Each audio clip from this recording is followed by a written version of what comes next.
Good morning, students. Today's session is completely on uh, first PA test and MSBT's offline examination. Regarding these two things, we are going to conduct this session and this discussion. अभी online examination अभी आपकी होने वाली नहीं है. अब यहाँ से अगर देखें आप तो कम्प्लीटली ऑनलाइन ऑफलाइन ही रहेगी. तो ऑफलाइन में और ऑनलाइन में क्या अंतर होगा इसके बारे में हम थोड़ा सा डिस्कस करेंगे.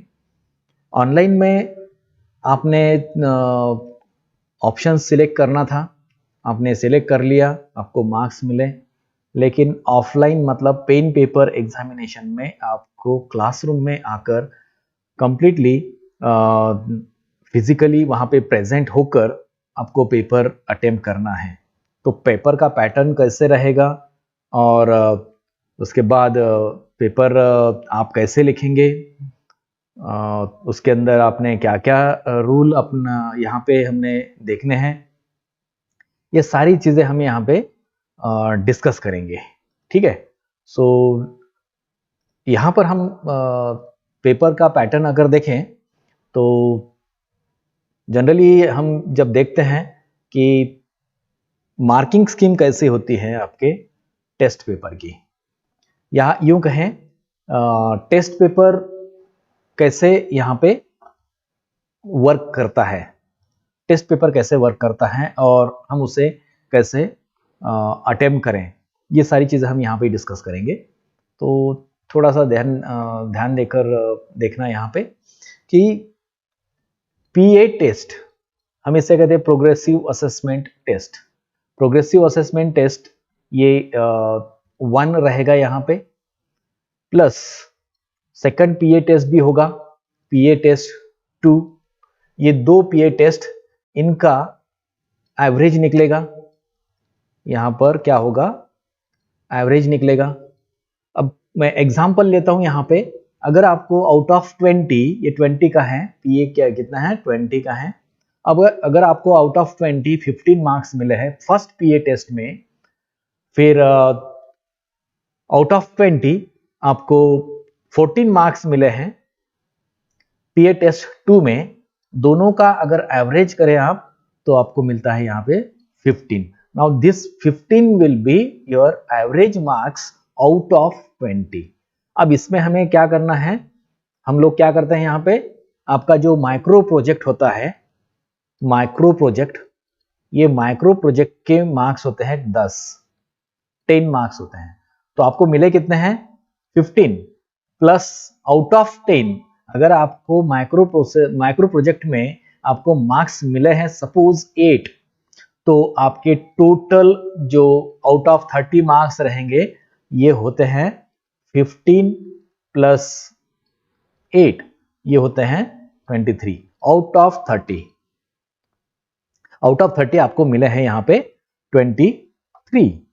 तो ये जनरली ऐसे पैटर्न आपका ये होता है. यहाँ पे पहला पीए टेस्ट 1 देना पड़ता है, उसके बाद पीए टेस्ट 2 देना पड़ता है, उसका एवरेज हम निकालते हैं. निकालने के बाद माइक्रो प्रोजेक्ट्स के 10 मार्क्स होते हैं. और माइक्रो प्रोजेक्ट में भी कैसे होते हैं, फिर यहाँ पे 2 अलग अलग उसके सेक्शंस होते हैं. एक होता है group activity plus individual activity. ये 2 यहाँ पे एक्टिविटी परफॉर्म आप करते हैं जब आपने माइक्रो प्रोजेक्ट यहाँ पर आप देखते हैं. तो ग्रुप एक्टिविटी में 6 मार्क्स होते हैं और इंडिविजुअल एक्टिविटी में 4 मार्क्स होते हैं. अगर ग्रुप में अगर आपने अच्छा परफॉर्मेंस दिया है, आपको 5 मिले हैं, सपोज मैं एग्जांपल ले रहा हूँ यहाँ पे. और इंडिविजुअल एक्टिविटी में आपने, जैसा कि आपका प्रेजेंटेशन होता है, उसको प्रेजेंट करना पड़ता है. ये प्रेजेंटेशन आपका सेटिस्फैक्टरी लगता है हमें, और आपको मिले हैं 8 मार्क्स. इस तरीके से आपको टोटल मिले हैं 8 मार्क्स. तो ये एक सिंपल सा तरीका होता है माइक्रो प्रोजेक्ट को असेस करने का. माइक्रो प्रोजेक्ट को असेस करने का तरीका यही है. ग्रुप एक्टिविटी में आप क्या करते हैं, फिर माइक्रो प्रोजेक्ट डायरी आप यहाँ पे लिखते हैं, आपका जो भी माइक्रो प्रोजेक्ट का जो भी टॉपिक है उसके ऊपर जो भी डिस्कशन होता है, उसके बाद उसका माइक्रो प्रोजेक्ट डायरी आप मेंटेन करते हैं, वो आपके टीचर को दिखाते हैं रेगुलरली इन 16 वीक्स। ये 16 वीक्स की एक्टिविटी होती है apart from your practical session के अलावा ये होता है। जिसको भी थ्योरी होगा उसको माइक्रो प्रोजेक्ट रहेगा ही रहेगा, और जिसको थ्योरी नहीं रहेगी उसको भी माइक्रो प्रोजेक्ट वहाँ पे देना पड़ेगा, करना पड़ेगा, और उसमें आउट ऑफ 10 मार्क्स वहाँ पे ऐड होते जाएंगे। तो 16 वीक्स का ये एक्टिविटी होता है। इसमें आपने प्रेजेंटेशन कैसे दिया है, आपकी अटेंडेंस प्रॉपर है, ग्रुप में और इंडिविजुअल में आपने परफॉर्मेंस कैसे आपने परफॉर्म किया, ये सारी चीजें यहाँ पे कंसीडर की जाती हैं। तो ये हुआ आपका माइक्रो प्रोजेक्ट के बारे में, और उसका पीए टेस्ट PAT1 प्लस PAT2 इनमें ऐड कर दिया जाएगा माइक्रो प्रोजेक्ट। इसका एवरेज होगा, ये टोटल आपका एवरेज मिलेगा, एवरेज मार्क्स मिलेगा आउट ऑफ 30। तो ये सारी चीजें आपके हाथ में हैं, आप अच्छे से मेहनत करिए इसमें, और आउट ऑफ 30 मार्क्स ऑब्टेन करने की कोशिश करें। चलो डायरेक्टली हम देखते हैं सैंपल क्वेश्चन पेपर। अगर सैंपल क्वेश्चन पेपर आप देखें तो यहाँ पर आपको दिखाई देगा कि एक सिंपल सा फर्स्ट टेस्ट का एक सैंपल टेस्ट पेपर हमने यहाँ पे कंसिडर किया है, जो कि 22414 ये सब्जेक्ट का कोड है, और ये 4th सेमिस्टर के रिलेटेड है, और सब्जेक्ट है data communication and computer network. That means it is related with computer branch, 4th semester DCC subject. Maximum marks होता है 20। इसमें हमें करना क्या है, इसमें एक्चुअली आपको करना क्या है कि पहले तो आपको टाइम मैनेजमेंट करना है। Time management in the sense कि आपको इंस्ट्रक्शंस आपने पढ़ लेना है। इंस्ट्रक्शंस आपने पढ़ना है कम से कम 30 सेकंड्स के अंदर अंदर। तो हम पहले 30 सेकंड्स किसके लिए देते हैं, इंस्ट्रक्शंस पढ़ने के लिए, because this is very important. 30 second आपने इंस्ट्रक्शंस पढ़ने के लिए लेना है। आराम से इंस्ट्रक्शंस पढ़िए कि क्या इंस्ट्रक्शंस लिखे हैं यहाँ पे। तो ऑल क्वेश्चंस आर कंपलसरी। ये कुछ इंस्ट्रक्शंस यहाँ पे है, illustrate your answers with neat sketches wherever necessary. हो सकता है कहीं किसी क्वेश्चन में आपको पूछा ना गया हो, पूछा भी नहीं है किसके बारे में, स्केच के बारे में, फिर भी आपको ड्रॉ करना पड़ेगा वहां पे। और figure to the right indicates full marks, जैसा कि ये मार्क्स है आउट ऑफ 8 आपको अटेम्प्ट करने हैं, आउट ऑफ मार्क्स 8 मार्क्स आपको ऑब्टेन करने हैं। तो figure to the right indicates full marks, ये फुल मार्क्स है यहाँ पे। Assume suitable data if necessary. कभी कभी होता है कि डेटा आपको नहीं मिलता है तो आपको अज्यूम करना पड़ता है data. Preferably right the answers in sequential order. ये बहुत ही इंपॉर्टेंट इंस्ट्रक्शंस है। आगे बढ़ते हैं। इसमें कितने क्वेश्चंस होते हैं, टेस्ट 1 में और टेस्ट 2 में सिर्फ 2 क्वेश्चंस होते हैं, क्वेश्चन 1 एंड क्वेश्चन 2। अब इसमें अगर हम देखें क्वेश्चन 1 और क्वेश्चन 2 में, तो 8 मार्क का पहला क्वेश्चन होता है और 12 मार्क का दूसरा क्वेश्चन होता है। तो टोटल 20 मार्क्स का ये क्वेश्चन पेपर होता है। ठीक है, तो इसमें आपको ऑप्शंस मिलते हैं 2 एक्स्ट्रा, मतलब 4 क्वेश्चंस आपको अटेम्प्ट करना है यहाँ पे। 1 2 3 4 5 6, यहाँ पे 6 क्वेश्चंस आपको दिए हैं। इसको हम कहते हैं बीट्स, इसे कहते हैं बीट्स। तो ये क्वेश्चन 1 है और ये बीट्स है, मतलब ये सारे ABCD जो आप देख रहे हैं यहाँ पे, तो ये सारे क्या है, बीट्स है। तो ये टोटल 6 बीट्स है यहाँ पे, उसमें से आपको अटेम्प्ट करना है 4 बीट्स। अब यहाँ पर मैंने कहा था कि ये इंपॉर्टेंट है, right the answer in sequential order. आपने क्वेश्चन 1 अटेम्प्ट करने के लिए लिया, क्वेश्चन 1 अटेम्प्ट करने के लिए लेने के बाद आप क्या करते हैं कि बीट्स अटेम्प्ट करते हैं। क्वेश्चन 1 का A बीट, उसके बाद आपको B नहीं आ रहा है, आप C अटेम्प्ट करते हैं। उसके बाद आपको डी अटेम्प्ट करते हैं, मतलब क्या अटेम्प्ट किया आपने, क्वेश्चन ए अटेम्प्ट किया, बिट ए अटेम्प्ट किया, बिट सी अटेम्प्ट किया, डी किया, उसके बाद आपको ये नहीं आ रहा है, आप ये अटेम्प्ट करते हैं। मतलब क्या क्या अटेम्प्ट किया आपने, ए किया, उसके बाद सी किया, डी किया और एफ किया। So this is nothing but a sequence. ऐसा ना हो कि आपने पहले ए अटेम्प्ट कर लिया, उसके बाद आपने डी अटेम्प्ट किया, फिर से आपने सी अटेम्प्ट किया, उसके बाद आपको बी आ रहा है, उसके बाद आप एफ अटेम्प्ट करते हैं। ये गलत है, आपने ये सीक्वेंस यूज करना चाहिए। ये तो हुआ क्वेश्चन के अंदर जो बीट्स है उसका सीक्वेंस, लेकिन क्वेश्चन का भी सीक्वेंस आपने यहाँ पे मेंटेन रखना है। आपको लगता है क्वेश्चन 2 मुझे कंप्लीटली आता है, मतलब इसमें 3 ऑप्शंस है, आप 3 क्वेश्चंस है, अटेम्प्ट यानी 3 आपके पास 4 क्वेश्चंस है, 4 बीट्स है, 4 में से आपको कितने करने हैं, 3 बीट्स अटेम्प्ट करने हैं। अटेम्प्ट यानी 3 और आउट ऑफ 4, उसके लिए 4 मार्क्स, तो टोटल बन गया हमारे यहाँ पे 12 मार्क्स। तो मुझे सपोज ये आपको नहीं आ रहा है, कंप्लीटली नहीं आ रहा है, तो आप क्या कर सकते हैं, बी कर सकते हैं, सी कर सकते हैं, डी कर सकते हैं। हो सकता है आपको ये चारों क्वेश्चंस बहुत ही सही तरीके से आप अटेम्प्ट कर सकते हैं। तो पहले क्या करना है, आपने क्वेश्चन 1 अटेम्प्ट ना करते हुए आपने कौन सा अटेम्प्ट करना है, क्वेश्चन 2 पहले अटेम्प्ट कर लेना है, क्वेश्चन 2 कंप्लीट अटेम्प्ट, उसके बाद क्वेश्चन 1 अटेम्प्ट करो। तो ये सीक्वेंस आपने बरकरार रखना है। जनरली होता क्या है कि क्वेश्चन 1 टू क्वेश्चन 6 आपने ये सीक्वेंस मेंटेन रखना है। तो ये तो हुई टेस्ट की बात। यहां पर देखिए आप, दूसरा एक क्वेश्चन पेपर है आपके पास, सैंपल क्वेश्चन पेपर, ये 70 मार्क्स का क्वेश्चन पेपर है। कितने मार्क्स का ये 70 क्वेश्चन मार्क्स का क्वेश्चन पेपर है। Same subject, data communication and computer network, CO4I, ठीक है। तो ये इसका क्वेश्चन है, यहाँ पे क्वेश्चन पेपर है, यहाँ पे क्वेश्चन पेपर का कोड भी दिया है और टाइम दिया है आपको 3 आवर्स। अब इसमें 3 आवर्स में टाइम मैनेजमेंट कैसे करेंगे आप, क्या करना है आपने कि 1 मिनट आपने 30 सेकंड टू 1 मिनट आपने इंस्ट्रक्शंस पढ़ने के लिए देना है। इंस्ट्रक्शंस पढ़िए आप, क्योंकि ये सिर्फ 5 इंस्ट्रक्शंस है, इससे भी ज्यादा इंस्ट्रक्शंस यहाँ पे हो सकती हैं, कम या ज्यादा हो सकती है। तो 30 सेकंड में खत्म कर सकते हैं या फिर आपको 1 मिनट भी लग सकता है। सेम का यहाँ पे ऑप्शन इंस्ट्रक्शंस है, लेकिन बोर्ड पेपर में कुछ अलग इंस्ट्रक्शंस भी आ सकती है। उसके बाद 1 मिनट से लेकर 1.5 मिनट, 1.5 मिनट आप यहाँ पे दे सकते हैं कंप्लीट पेपर रीड करने के लिए।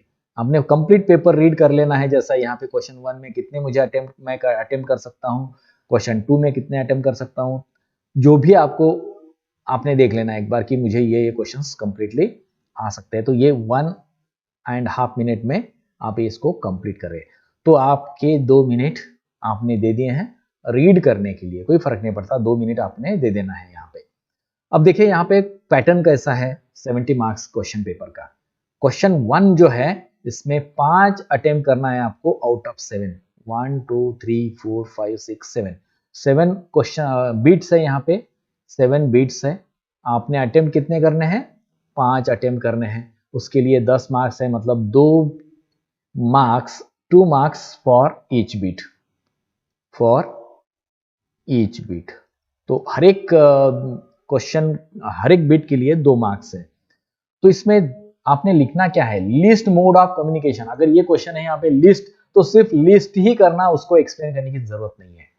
क्लासिफाई करना है, सिर्फ नाम लिखना है, वहां पे क्लासिफाई करना है। डिफाइन करना है, मतलब डिफाइन ही करना है, पूरा एक्सप्लेनेशन लिखने की जरूरत नहीं है। स्टेट टाइप्स ऑफ एरर, तो टाइप ऑफ एरर कितने हैं, बस इतना ही लिखना है वहां पे। कंपेयर एलआरसी एंड वीआरसी कहाँ है, तो कंपेयर करना है, तो 2 पॉइंट्स यहाँ पे कंपैरिजन में लिखना है आपने, एलआरसी का कंपैरिजन और वीआरसी का कंपैरिजन, 2 पॉइंट्स ईच, ठीक है। तो यहाँ पे ड्रॉ करने के लिए कहा है, तो सिर्फ ड्रॉ करना है, लिस्ट करना है तो सिर्फ लिस्ट ही करना है। तो इसमें ज्यादा टाइम पास आप नहीं करें, क्योंकि यहाँ पे 2 मार्क्स का ही है, आप पूरा लिखें या फिर सिर्फ लिस्ट लिखें तो भी आपको मार्क्स मिलने हैं 2 ही। ठीक है, तो ये तरीका होता है पेपर अटेम्प्ट करने का। जनरली होता क्या है कि आप बहुत सारा आपको बहुत ये सारे क्वेश्चंस आपको आते हैं और इसमें ही बहुत टाइम पास हो जाता है आपका, बहुत सारा टाइम पास यहाँ पे हो जाता है 10 मार्क्स के लिए। तो ये तो गलत हुआ। आपने क्वेश्चन 2 को भी देखना है, 3 को भी देखना है, इसको 12 मार्क्स है। देखिए आप क्वेश्चन 2, क्वेश्चन 3, क्वेश्चन 4 तक देखें आप 12 मार्क्स है। क्वेश्चन 5 में भी 12 मार्क्स है, लेकिन फर्क क्या है देखिए यहाँ पे।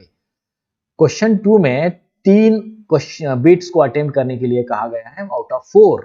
यहां पर भी 3, मतलब ये कितने मार्क्स का है? 4 मार्क्स का है। ये 4 मार्क्स का है, ये भी 4 मार्क्स का है। हर एक क्वेश्चन बिट 4 मार्क का है, क्वेश्चन 3 हो, क्वेश्चन 4 हो या फिर क्वेश्चन 2 हो। हर एक क्वेश्चन ये 4 मार्क बिट है, 4 मार्क का है। अब देखिए 5 और 6 question, question number 5 and question number 6, इसमें क्या है? ये भी 12 मार्क का है, ये भी 12 मार्क का है, लेकिन ये 6 मार्क्स का है। आपको 2 ही अटेम्प्ट करने हैं यहाँ पे, ये 2 अटेम्प्ट करने हैं। अब देखो यहाँ पे बात क्या है कि पहले तो रिमेंबर में 2 मार्क्स के लिए हैं, फिर है एनालिसिस, उसके बाद ये जो क्वेश्चंस के टाइप्स होते हैं, अलग अलग क्वेश्चन के टाइप। तो रिमेंबर अगर आप करते हैं तो 2 ही मार्क्स आपने 2 मार्क्स आपको करना है यहाँ पे। एनालिसिस करते हैं, डिस्क्रिप्शन आप लिखते हैं, तो ये बढ़ता जाएगा क्वेश्चन का लेवल और क्वेश्चन के मार्क्स भी यहाँ पे बढ़ते जाएंगे। तो देखिए अभी यहाँ पे ड्रॉ एंड डिस्क्राइब, तो आपने पहले ड्रॉ करना है सिंप्लेक्स मोड को, हाफ डुप्लेक्स मोड को और फुल डुप्लेक्स मोड को। अब इसको आप डिस्ट्रीब्यूट कैसे करें? ये 6 मार्क्स इसको कैसे मिले? 2, 2, 4, 2, 6, तो मतलब इसका मतलब ये सिंप्लेक्स मोड को क्या है? 2 मार्क्स है। तो 2 मार्क्स कैसे डिवाइड किया? पहले तो डायग्राम के लिए 1 मार्क है, और जो आपने सिंप्लेक्स मोड का जो एक्सप्लेनेशन आपने लिखा है वहां पे, उसके लिए 1 मार्क्स है, 1 मार्क है। ऐसे टोटल 2 मार्क्स है। तो ये 2 मार्क्स, ये 2 मार्क्स और ये 2 marks. Describe the process of DHCP server configuration, ये क्वेश्चन पूछा है, तो इसमें आपने क्या करना है?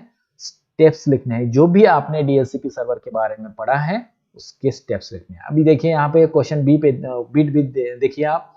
Describe the working principle of packet switching and circuit switching technique with NEET diagram, मतलब इसकी भी डायग्राम निकालनी है आपने, इसकी भी डायग्राम निकालनी है, इसके भी टाइप्स लिखने हैं, इसके भी टाइप्स लिखने हैं, या फिर सिंपली डायग्राम निकाल के इसको एक्सप्लेन करना है। अगर डायग्राम नहीं निकालते आपके 2 मार्क्स वहां पे कट जाएंगे, इसके भी और इसके भी, तो फायदा नहीं होगा ज़्यादा कुछ।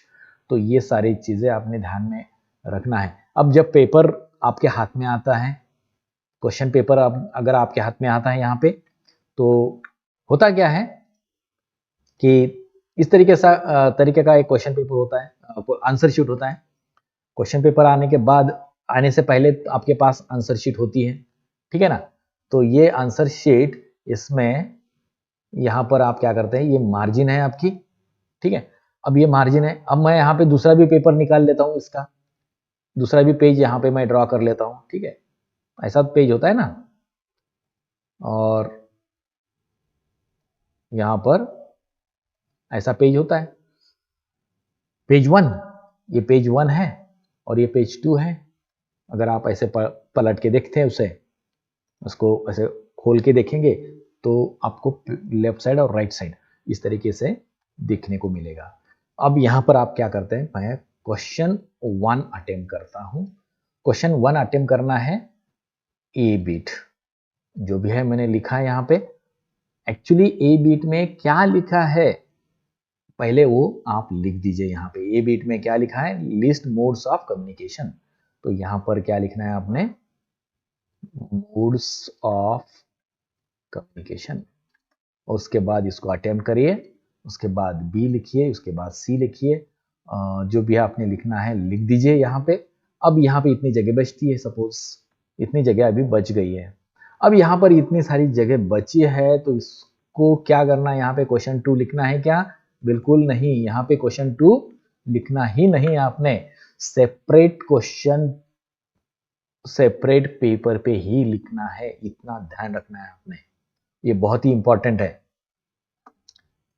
हर एक क्वेश्चन न्यू पेज पे स्टार्ट होना चाहिए, न्यू पेज पे। फिर यहाँ पर क्वेश्चन 2 लिखेंगे आप, आपका सीक्वेंस आप बरकरार रखेंगे यहाँ पे, ठीक है। अब इतना 2 पेज हो गए, 3 पेज हो गए, आपने लिख लिए, और लास्ट के 3 पेज होने के बाद तीसरे पेज का ये स्पेस बचा है।